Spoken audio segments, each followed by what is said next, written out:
បញ្ជាក់ថាកម្ពុជាស្អែកនេះស្អែកនេះប្រកាសបិទការនាំចូលផ្លែឈើនិងបន្លែទូទាំងព្រំដែនតែម្ដងគឺអត់បាននិយាយអំពីការប្រកាសបិទទួលដែនទេហេតុអីបានជាត្រូវមើលភ្លាមហើយចាក់ផ្សាយទាំងស្រុងទាំងគ្រប់ប្រព័ន្ធទូរទស្សន៍ឥឡូវសូមពិនិត្យខ្មែរថែមខុសឬកាសែតថៃនេះខុសកាសែតថៃខុស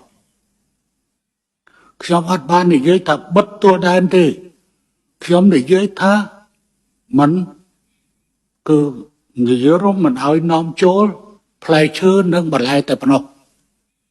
ខ្ញុំសូមបញ្ជាក់ឡើងវិញហើយអ្នកនាំពាក្យនឹងការបញ្ជូនសារនេះត្រូវចេញឲ្យស្រូតបំផុតតាមដែលអាចធ្វើបានជៀសវាងនឹងការភ័ន្តច្រឡំខ្ញុំមិនធ្វើថោកទាបណាមិនធ្វើថោកទាបបិទទួលដែនទេណា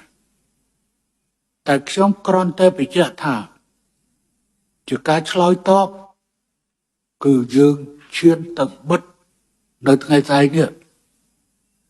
តែផ្លែឈើនិងបន្លែទេតែប៉ុណ្ណឹងទេ